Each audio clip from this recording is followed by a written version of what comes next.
ഇന്ന് 24 മെയ് 2015 ഞായർ 1190 ഇടവം 10 ആണ്. അപ്പോൾ എന്തായാലും നമുക്ക് എന്തൊക്കെയാണ് പ്രധാനപ്പെട്ട ന്യൂസുകൾ എന്ന് നോക്കാം. തലൈവിയായി ജയലളിത താണുവണങ്ങി മന്ത്രിമാർ എന്ന് പറഞ്ഞിട്ട് ന്യൂസ് കൊടുത്തിട്ടുണ്ട്. അമ്മാവെ വണങ്ങാതെ ഉയരില്ലയെ തമിഴ്നാട് മുഖ്യമന്ത്രിയായി അധികാരമേറ്റ ജയലളിതയ്ക്ക് മുന്നിൽ തൊഴുകൈയോടെ മുൻ മുഖ്യമന്ത്രി ഒ പനീർശെൽവം പുതിയ മന്ത്രിസഭയിൽ അംഗമായി മദ്രാസ് സർവകലാശാല ശതാബ്ദി ഓഡിറ്റോറിയത്തിൽ സത്യപ്രതിജ്ഞ ചെയ്യുന്നതിന് മുൻപായിരുന്നു പനീർശെൽവത്തിന്റെ പ്രണാമം. അതുപോലെ തന്നെ വരുകിറാർ എങ്കൾ അമ്മ വരുകിറാർ മറീന കടൽക്കരയ്ക്ക് അഭിമുഖമായുള്ള മദ്രാസ് സർവകലാശാല ശതാബ്ദി ഓഡിറ്റോറിയത്തിൽ ഗാനം മുഴങ്ങി. പിന്നാലെ 10:59 പച്ചസാരിയും പച്ചക്കല്ല് മോതിരവും അണിഞ്ഞ് ജയലളിതയെത്തി. ഗവർണർ കെ റോസയ്യ മുൻപാകെ ദൈവനാമത്തിൽ സത്യപ്രതിജ്ഞ ചൊല്ലി ജയ വീണ്ടും തമിഴ്നാട് മുഖ്യമന്ത്രിയായി എന്ന് പറഞ്ഞിട്ടാണ് ഇന്നലത്തെ ന്യൂസ് എന്ന പത്രത്തിൽ കൊടുത്തിരിക്കുന്നത്. അതുപോലെ മറ്റൊരു ന്യൂസ് ഉള്ളത് മോദി സർക്കാരിനെതിരെ AK മിസൈൽ എന്ന് പറഞ്ഞൊരു ന്യൂസ് ഉണ്ട്. 1 വർഷം പൂർത്തിയാക്കുന്ന നരേന്ദ്രമോദി സർക്കാർ രാജ്യരക്ഷയെ അപകടകരമിതം അവഗണിച്ചിരിക്കുകയാണെന്ന് മുൻ പ്രതിരോധ മന്ത്രി AK ആന്റണി കുറ്റപ്പെടുത്തി. പ്രതിരോധത്തിനു വേണ്ടി ബജറ്റിൽ അനുവദിച്ച തുക തന്നെ പൂർണ്ണമായും ചെലവഴിച്ചിട്ടില്ല. അതിർത്തി സംരക്ഷണത്തിനായി പ്രത്യേകം രൂപം നൽകിയ മൗണ്ടൻ സ്ട്രൈക്ക് കോറിന്റെ സംഖ്യാബലം പകുതിയായി കുറച്ചു. വിരമിച്ച സൈനികർക്ക് ഒരേ റാങ്കിന് ഒരേ പെൻഷൻ പദ്ധതി നടപ്പിലാക്കില്ലെന്നും ആന്റണി ചൂണ്ടിക്കാട്ടിയെന്ന് പറഞ്ഞിട്ടാണ്. അതുപോലെ തന്നെ റാഫേൽ കരാർ ചട്ടങ്ങൾ കാറ്റിൽ പറത്തി എന്നൊരു ന്യൂസുണ്ട്. റാഫേൽ യുദ്ധവിമാനങ്ങൾ വാങ്ങാൻ ഫ്രാൻസുമായി പ്രധാനമന്ത്രി നരേന്ദ്രമോദി കരാറുണ്ടാക്കിയത് നടപടിച്ചട്ടങ്ങൾ പാലിക്കാതെയും ധനമന്ത്രാലയത്തിന്റെ എതിർപ്പ് കണക്കിലെടുക്കാതെയുമാണെന്ന് AK ആന്റണി. മുൻ കേന്ദ്ര ധനമന്ത്രി യശ്വന്ത് സിൻഹ ഉൾപ്പെടെ പല പ്രമുഖ BJP നേതാക്കളും ഈ വിമാനങ്ങൾ വാങ്ങരുത് എന്നാവശ്യപ്പെട്ടു. തനിക്ക് കത്തെഴുതിയിരുന്നു. ആന്റണിയുടെ ചോദ്യങ്ങൾ കാരണമാണ് റാഫേൽ ഇടപാട് നടക്കാത്തതെന്ന പ്രതിരോധ മന്ത്രി മനോഹർ പരീക്കറിന്റെ ആരോപണത്തോട് പ്രതികരിക്കുകയായിരുന്നു ആന്റണി എന്ന് പറഞ്ഞാണ് ന്യൂസ് കൊടുത്തിരിക്കുന്നത്. അതുപോലെ മറ്റൊരു ന്യൂസ് ഉള്ളത് 13 മക്കളുടെ അമ്മ വയസ്സ് 65 ഒറ്റ പ്രസവത്തിൽ 4 കൺമണികൾ കൂടിയെന്ന്. ഭയങ്കര ഇൻട്രസ്റ്റിംഗ് ആയിട്ടുള്ള ഒരു സ്റ്റോറിയാണ് അല്ലെ. 13 മക്കളുള്ള 65-കാരിക്ക് ഒറ്റ പ്രസവത്തിൽ 4 കുഞ്ഞുങ്ങൾ. യുക്രൈനിൽ നടത്തിയ കൃത്രിമ ബീജസങ്കലനത്തിലൂടെയാണ് ജർമ്മൻ വനിതയ്ക്ക് 3 ആണും 1 പെണ്ണും പിറന്നത്. മാസം തികയാതെയാണ് പ്രസവമെങ്കിലും 4 കുഞ്ഞുങ്ങളും ആരോഗ്യത്തോടെ ഇരിക്കുന്നതായി ജർമ്മൻ സ്വകാര്യ ചാനൽ റിപ്പോർട്ട് ചെയ്തു. ബെർലിനിൽ താമസക്കാരിയായ അനഗ്രേറ്റ് റെനിക് ഇംഗ്ലീഷ് റഷ്യൻ അധ്യാപികയാണ്. താമസിയാതെ വിരമിക്കാനിരിക്കെയാണ് 13 പേരക്കുട്ടികൾക്ക് മുത്തശ്ശി കൂടിയായ അനഗ്രേറ്റിന്റെ പ്രസവം എന്ന് പറഞ്ഞിട്ടാണ് ഒരു പ്രത്യേക ഒരു ഇൻട്രസ്റ്റിംഗ് സ്റ്റോറി തന്നെയാണ് അല്ലെ കൊടുത്തിരിക്കുന്നത്. ഓക്കെ, മറ്റൊരു ന്യൂസ് ഉള്ളത് DGPയുടെ പരാതി PC ജോർജിനെ പ്രോസിക്യൂട്ട് ചെയ്യാൻ ശുപാർശ എന്നൊരു ന്യൂസാണ്. ആഭ്യന്തര മന്ത്രാലയവും സംസ്ഥാന പോലീസ് മേധാവിയും അപകീർത്തിപ്പെടുത്താനും തേജോവധം ചെയ്യാനും ശ്രമിച്ചെന്ന പരാതിയിൽ PC ജോർജ് MLAയെയും 2 IPS ഉദ്യോഗസ്ഥരെയും പ്രോസിക്യൂട്ട് ചെയ്യാൻ നിയമ സെക്രട്ടറി BG ഹരീന്ദ്രനാഥ് സർക്കാരിന് ശുപാർശ നൽകി. DGP KS ബാലസുബ്രഹ്മണ്യം നൽകിയ പരാതിയിലാണ് ശുപാർശ. റിട്ടയർഡ് DGP MN കൃഷ്ണമൂർത്തി, സസ്പെൻഷനിൽ കഴിയുന്ന SP ജേക്കബ് ചോപ്പ് എന്നിവരാണ് ബന്ധപ്പെട്ട പോലീസ് ഉദ്യോഗസ്ഥർ എന്ന് പറഞ്ഞാണ് ന്യൂസ് കൊടുത്തിരിക്കുന്നത്. അതുപോലെ മറ്റു ന്യൂസുകളിലേക്ക് പോകുകയാണെങ്കിൽ വരുന്നു രാജമാർഗം 100 ജില്ലകളെ ബന്ധിപ്പിച്ച് ആഗോള നിലവാരത്തിൽ ദേശീയപാത എന്നൊരു ന്യൂസാണ്. ന്യൂഡൽഹി വിവിധ സംസ്ഥാനങ്ങളിലെ തിരഞ്ഞെടുത്ത 100 ജില്ലാ തലസ്ഥാനങ്ങളെ ബന്ധിപ്പിച്ച് വൻ ഹൈവേ ശൃംഖല വരുന്നു. നിലവിലുള്ള 6600 കിലോമീറ്റർ ഹൈവേ വികസിപ്പിച്ച് ലോക നിലവാരമുള്ള ദേശീയപാത നിർമ്മിക്കുകയാണ് ലക്ഷ്യം. രാഷ്ട്രീയ രാജ്മാർഗ് ജില്ലാ സംയുക്ത പരിയോജന എന്ന് പേരിട്ടിരിക്കുന്ന പദ്ധതി 5 വർഷം കൊണ്ട് പൂർത്തിയാക്കുകയാണ് ലക്ഷ്യം. ഇതിൽ ഉൾപ്പെടുത്തേണ്ട ജില്ലകളെ സംസ്ഥാന സർക്കാരുകൾക്ക് നിശ്ചയിക്കാം. പദ്ധതിക്ക് മൊത്തം 60,000 കോടി രൂപയാണ് ചെലവ് നിശ്ചയിക്കുന്നത്. നിശ്ചിത മാനദണ്ഡങ്ങളുടെ അടിസ്ഥാനത്തിലാണ് ജില്ലകളെ തിരഞ്ഞെടുക്കുക. ഹൈവേ വികസനത്തിന് സ്ഥലം ഏറ്റെടുത്തു നൽകേണ്ടത് അതത് സംസ്ഥാനങ്ങളുടെ ഉത്തരവാദിത്തമാണ്. ഇതുമായി ബന്ധപ്പെട്ട് കേന്ദ്ര സംസ്ഥാനം ഉദ്യോഗസ്ഥരുടെ യോഗം വൈകാതെ വിളിച്ചേക്കും എന്നാണ് ഇതിന്റെ ന്യൂസ് കൊടുത്തിരിക്കുന്നത്. അതുപോലെ മറ്റൊരു ന്യൂസ് ഉള്ളത് തമിഴ്നാട്ടിലെ പച്ചക്കറി കൃഷി നിയന്ത്രിക്കുന്നത് കീടനാശിനി കമ്പനികൾ എന്നൊരു ന്യൂസും കൂടിയുണ്ട്.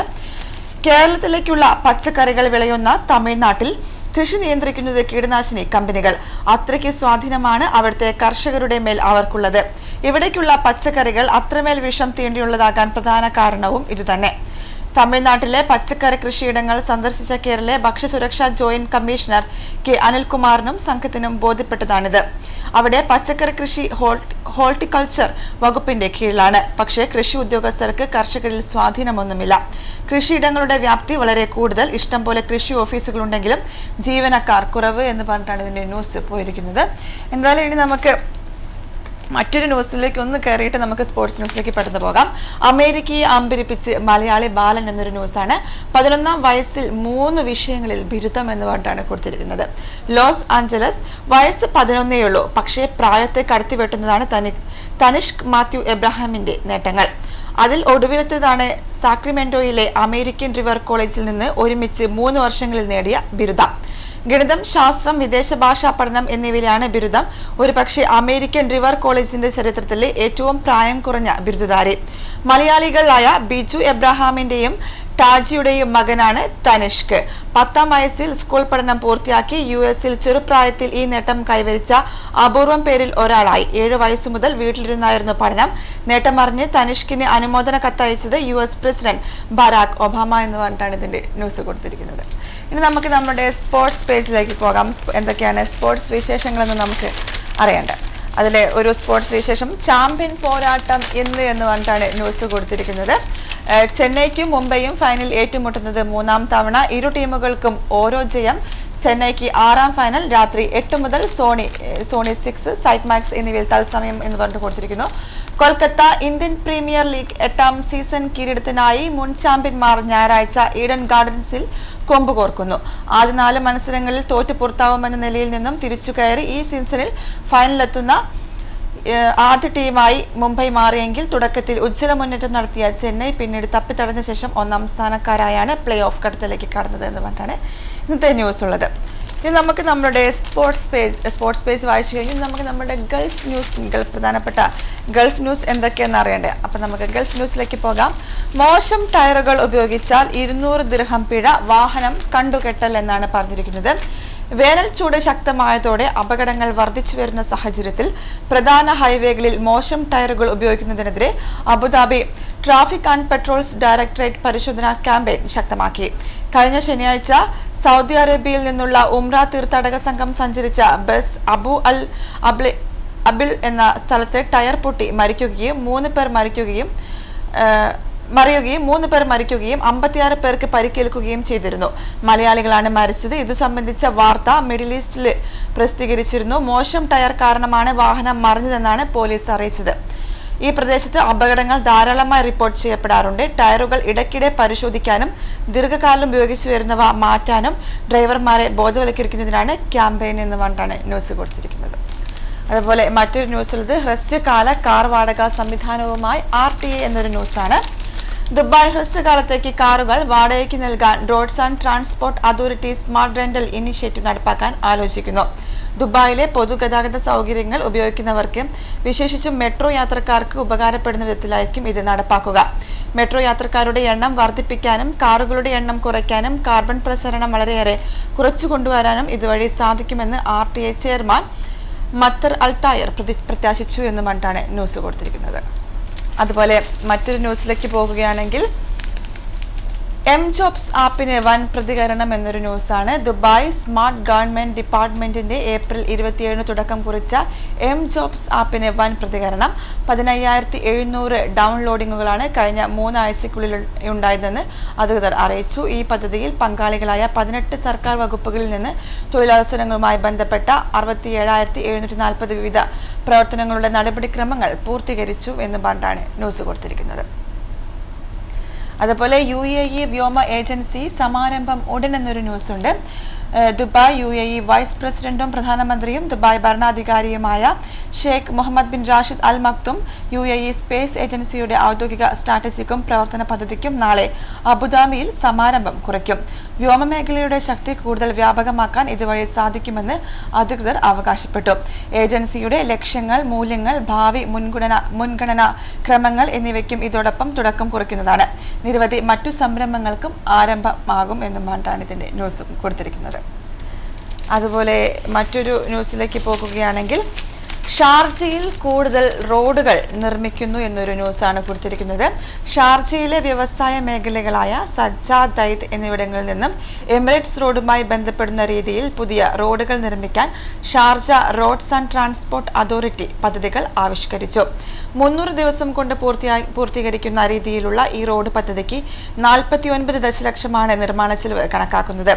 ഷാർജയുടെ സാമ്പത്തിക വളർച്ചയിൽ പ്രധാന പങ്കുവഹിക്കുന്നത് മികച്ച ഗതാഗത സൗകര്യങ്ങളടക്കമുള്ള അടിസ്ഥാന സൗകര്യങ്ങളാണെന്ന് മനസ്സിലാക്കിയതുകൊണ്ടാണ് ഈ വലിയ പദ്ധതികൾക്ക് തുടക്കം കുറിക്കുകയെന്ന് SRTA ചെയർമാൻ യൂസഫ് അൽ സുവൈദി പറഞ്ഞു എന്നാണ് ഇതിന്റെ ന്യൂസ് കൊടുത്തിരിക്കുന്നത്. അതുപോലെ മറ്റൊരു ന്യൂസ് ബോളിവുഡ് ദുബായിൽ എന്നൊരു ന്യൂസാണ്. അതുപോലെ ദുബായ് ലോകമാകെ ആരാധകരുള്ള ബോളിവുഡ് സിനിമകളുടെ അന്തരീക്ഷവും കാഴ്ചകളും ദുബായിലും ഒരുങ്ങുകയാണ്. അടുത്ത വർഷം ഒക്ടോബറോടെ ഒരുങ്ങുന്ന ദുബായ് പാർക്സ് ആൻഡ് റിസോർട്ട്സ് ദൃശ്യാനുഭവങ്ങളുടെയും വിനോദത്തിന്റെയും പുതിയ കാഴ്ചകളാണ് ആവിഷ്കരിക്കുന്നത്. അതിൽ പ്രധാനമായി ബോളിവുഡ് കാഴ്ചകളാവും. ബോളിവുഡ് പാർക്ക്, ഹോളിവുഡ് സിനിമകളുടെ ലോകമെന്ന പോലെ motion gate, Legoland water theme park എന്നിങ്ങനെ 3 വിഭാഗങ്ങളിലായാണ് അറബ് മേഖലയിലെ തന്നെ ഏറ്റവും വലിയ വിനോദസഞ്ചാര കേന്ദ്രം ഒരുങ്ങുന്നത്. 1050 കോടി ദിവസം വിട്ട് പണിയുന്ന പദ്ധതിയുടെ നിർമ്മാണ പ്രവർത്തനം 30% ഇതിനകം പൂർത്തിയായി കഴിഞ്ഞു. ദുബായിൽ നിന്നും അബുദാബിയിലേക്കുള്ള ഷേഖ് സായിദ് റോഡിൽ ജബൽ അലിക്കു സമീപം 2.5 കോടി ചതുരശ്ര അടിയിലാണ് ദുബായ് പാർക്സ് ഉയരുന്നത് എന്നും പറഞ്ഞിട്ടാണ് ഇതിന്റെ ന്യൂസും കൊടുത്തിരിക്കുന്നത്. അതുപോലെ മറ്റു ന്യൂസുകളിലേക്ക് തന്നെ പോകുകയാണെങ്കിൽ നമുക്ക് ഗൾഫ് ന്യൂസിൽ തന്നെ പോകുകയാണെങ്കിൽ മറ്റൊരു ന്യൂസ് ഉള്ളത് യുദ്ധത്തിന്റെ നേർക്കാഴ്ചകൾ സമ്മാനിച്ച് ഫോട്ടോ പ്രദർശനം എന്നൊരു ന്യൂസാണ്. ഇരയുടെ കാഴ്ചപ്പാടിൽ നിന്നുള്ള യുദ്ധം എന്ന പേരിൽ Abu Dhabi UAE armed forces officers ക്ലബിൽ വിവിധ യുദ്ധങ്ങളുടെ ചരിത്രപരമായ 60 ഫോട്ടോകൾ ഉൾപ്പെടുത്തിക്കൊണ്ട് നടക്കുന്ന പ്രദർശനം ശ്രദ്ധേയമാകും. സൈനിക സംഘർഷങ്ങളിലൂടെ നിഷ്കളങ്കരായ പൗരന്മാർക്ക് നേരിട്ട ദുരിത ജീവിതം അനാവരണം ചെയ്യുകയാണ് ഇതിലൂടെ. പ്രദർശനവുമായി ബന്ധപ്പെട്ട് പ്രാഥമിക യോഗത്തിന്റെ ഉദ്ഘാടന ദിവസത്തിൽ UAE-യിലെ നിയമമേഖലയിൽ നിന്നും സൈനിക കോളേജുകളിൽ നിന്നും മറ്റുമുള്ള ഒരു സംഘം വിദ്യാർത്ഥികളാണ് പങ്കെടുത്തത് എന്ന് പറഞ്ഞിട്ടാണ് ഇതിന്റെ ന്യൂസും കൊടുത്തിരിക്കുന്നത്. അപ്പോൾ നമുക്ക് എന്തായാലും നമ്മളുടെ ഇതൊക്കെയാണ് പ്രധാനപ്പെട്ട ഇന്നലത്തെ ന്യൂസ് പത്രത്തിൽ വന്നിരിക്കുന്നത്. എന്തായാലും ഇതൊക്കെ നമ്മൾ ഒരുപാട് പുതിയ സ്ഥലങ്ങൾ പരിചയപ്പെട്ടു, അതേപോലെ പത്രവാർത്തകളിലൂടെ പോയി, അങ്ങനെ ഒരുപാട് ഹലോ ഗുഡ് മോർണിംഗിൽ ഒരുപാട് നമ്മൾ പങ്കുവച്ചു. എന്തായാലും നമുക്ക് നാളെ ഞാൻ വീണ്ടും ഹലോ ഗുഡ് മോർണിംഗിൽ ഒരുപാട് പത്രവിശേഷങ്ങളും അതുപോലെ മറ്റൊരു സ്ഥലം പരിചയപ്പെടുത്താനൊക്കെ ആയിട്ട് വീണ്ടും വരും. അപ്പോൾ നമുക്ക് ഇന്നത്തെ ഹലോ ഗുഡ് മോർണിംഗ് ഇവിടെ കഴിയുകയാണ്. വീണ്ടും നാളെ കാണാം. നന്ദി, നമസ്കാരം.